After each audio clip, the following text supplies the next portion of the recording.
Salut les gars, j'espère que vous allez bien. Voilà, j'espère que tout se passe très bien pour vous. On se retrouve aujourd'hui pour une nouvelle vidéo. Dans cette vidéo, on va parler du motif 5. Donc, j'ai reçu plusieurs messages concernant le motif 5. Et il y a quelques temps, j'ai aussi fait une vidéo concernant le motif 5. Voilà, j'ai expliqué en fait pourquoi le motif 5 arrivait plus souvent. Donc, dans celle-ci, je vais expliquer comment éviter le motif 5. Voilà, parce qu'aujourd'hui, il y a plusieurs personnes. Parmi les gens que j'ai pu avoir au téléphone, les gens qui m'ont envoyé peut-être des messages, la plupart d'entre eux, ce sont des gens qui ont reçu des refus pour le motif 5. Donc, cette vidéo, c'est simplement pour contester le motif 5. Comment contester le motif 5? Voilà. Donc, si cette vidéo te concerne, reste jusqu'à la fin de cette vidéo. C'est très important. Suis toute la vidéo pour comprendre en fait. Voilà. Et il faut savoir que c'est très important pour toi de laisser un like. Ça fait plaisir. Quand je vois des likes, vous savez, ça fait plaisir. C'est une seule manière vraiment de me soutenir. En laissant un like et en t'abonnant aussi, ça fait plaisir. C'est très important. Voilà.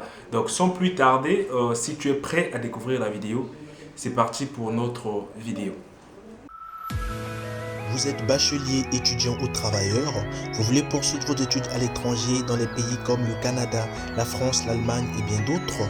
Alors abonnez-vous à Étudier à l'étranger car Étudier à l'étranger met à votre disposition les vidéos qui contiennent des conseils et astuces pour vous accompagner dans vos démarches. Il vous aide également à vous inscrire dans les universités publiques ou privées à l'étranger. Et surtout, soyez les bienvenus sur Étudier à l'étranger. La dernière fois, j'ai fait une vidéo concernant le motif 5. J'ai expliqué pourquoi il y avait beaucoup de motifs 5. Et malheureusement, j'ai aussi vu plusieurs commentaires. Il y a des gens qui se plaignaient. Ouais, frère, tu n'es pas à l'ambassade. Ouais, frère, seule l'ambassade peut donner le visa. S'il vous plaît, vraiment, ne venez pas me dire que ouais, c'est l'ambassade qui donne le visa, des trucs comme ça. Parce que j'ai jamais dit en fait le contraire. Voilà. Donc, parce qu'il y a des gens en fait qui ne comprennent pas. Moi, je ne comprends même pas le rapport entre l'ambassade qui donne le visa et la vidéo que moi je fais. Voilà, il n'y a vraiment pas de rapport. Quand je vous dis dans mes vidéos que vous avez fait ceci pour avoir le visa, ça ne veut pas dire que c'est moi qui donne en fait le visa.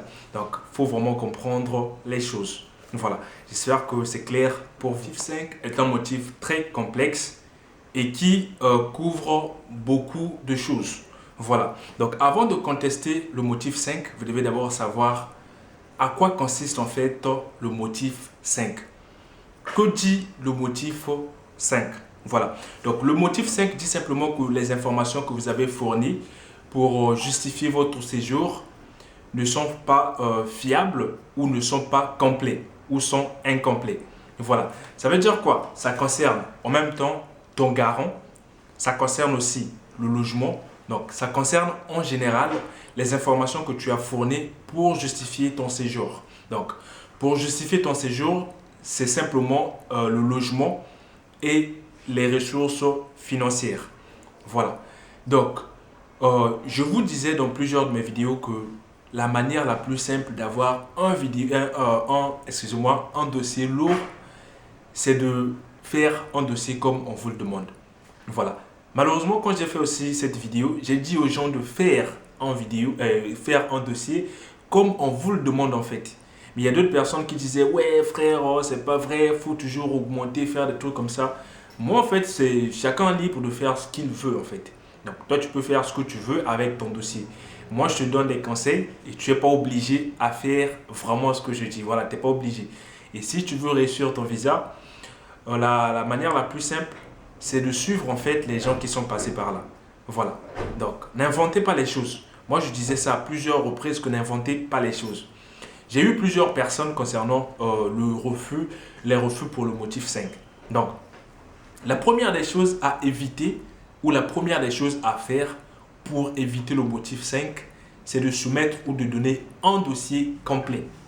Voilà. Sans raison, genre non, j'ai pas eu mes relevés bancaires parce que le garant est comme ça, ceci. Évitez en fait les raisons qui n'ont pas vraiment lieu.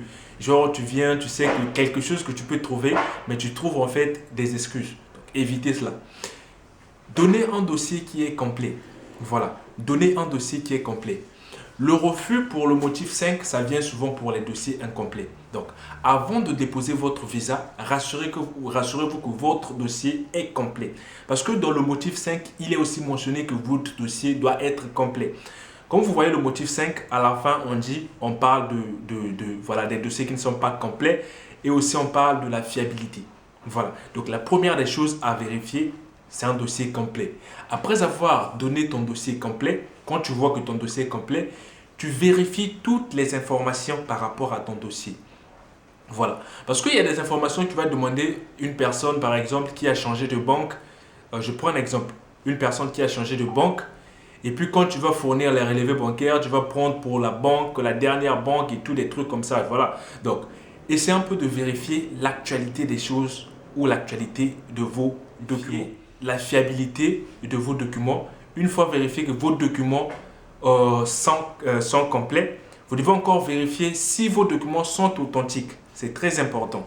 Voilà. Donc, tu peux avoir un dossier qui est complet. Mais dans ce dossier, s'il n'y a pas des documents authentiques, ça ne sert à rien de soumettre en fait ton dossier pour le visa. Voilà. Pour le logement, il faut savoir que le logement, c'est pour les 3 premiers mois en France. Donc, vous devez justifier vraiment les 3 premiers mois en France. Et ces 3 premiers mois, ça doit être bien justifié. La manière la plus simple de justifier la fiabilité de vos documents pour le logement, c'est d'avoir un contrat de bail. Voilà, je l'ai dit à plusieurs reprises, un contrat de bail, ça rassure en fait que vous avez payé un logement et que vous avez signé avec le bailleur. Donc, vous avez un logement signé par le bailleur. Cela prouve à quel point il y a du sérieux en fait. Vous avez déjà payé le loyer, vous avez payé la caution et ça augmente vos chances en fait. Voilà. Et je ne dis pas par là que les attestations d'hébergement ne sont pas fiables. Et je ne dis pas par là que la réservation d'hôtel n'est pas possible. Donc, il faut savoir en fait comparer les choses. Parce qu'il y a des gens qui vont venir me dire « Ouais frère, donc tu veux dire qu'avec l'attestation d'hébergement, on ne peut pas avoir le visa » tandis qu'il y en a ceux qui ont eu le visa avec. Donc, vraiment, ne venez pas me dire des trucs comme ça et comprenez bien la vidéo, s'il vous plaît. Voilà. Donc, je vais faire un résumé concernant le motif 5. Les choses très simples que vous devez éviter ou les choses très simples que vous devez fournir. Quand tu constitues ton dossier, tu as une liste des documents à fournir. Respecte cette liste. Donc, prends cette liste auprès de ton ambassade ou de le consulat de ton pays. Vérifie que tout est clair par rapport à ton dossier, par rapport à la liste que tu as. Est-ce que les documents mentionnés dans la liste, tu les as? Tu vois? Donc, après avoir planifié ou après avoir fourni les documents comme demandé, tu prends maintenant pour voir la fiabilité de tes documents. Est-ce que mes documents sont fiables? Est-ce que mes documents sont fiables? Est-ce que mon garant il est fiable? Est-ce que mon logement il est fiable? Quand tu vois la fiabilité, tu vas voir si tes documents sont authentiques.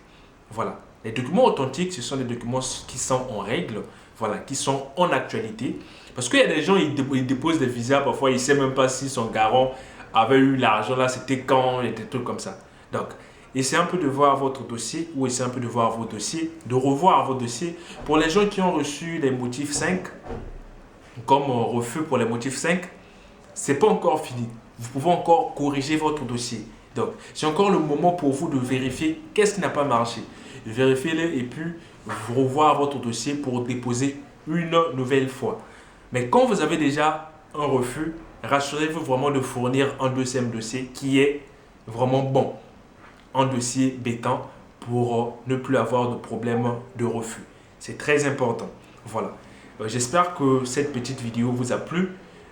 Comme je le dis souvent, il y a des choses que je peux parfois oublier quand je tourne des vidéos. Moi, je ne prépare pas les vidéos, je les tourne comme ça. Vous pouvez dire en commentaire si vous avez des questions. S'il y a des choses que je n'ai pas mentionnées, vous pouvez le dire en commentaire, c'est très important. Et surtout, laissez des likes, ça fait plaisir et c'est vraiment encourageant. Et pour nos 10 000 premiers abonnés, je compte vraiment sur vous. Abonnez-vous. Si tu viens de me découvrir, abonne-toi. Ici, on parle des études à l'étranger. Et si toi aussi tu veux venir étudier à l'étranger, abonne-toi, partage la vidéo à ton ami, active la cloche de notification. C'est très important.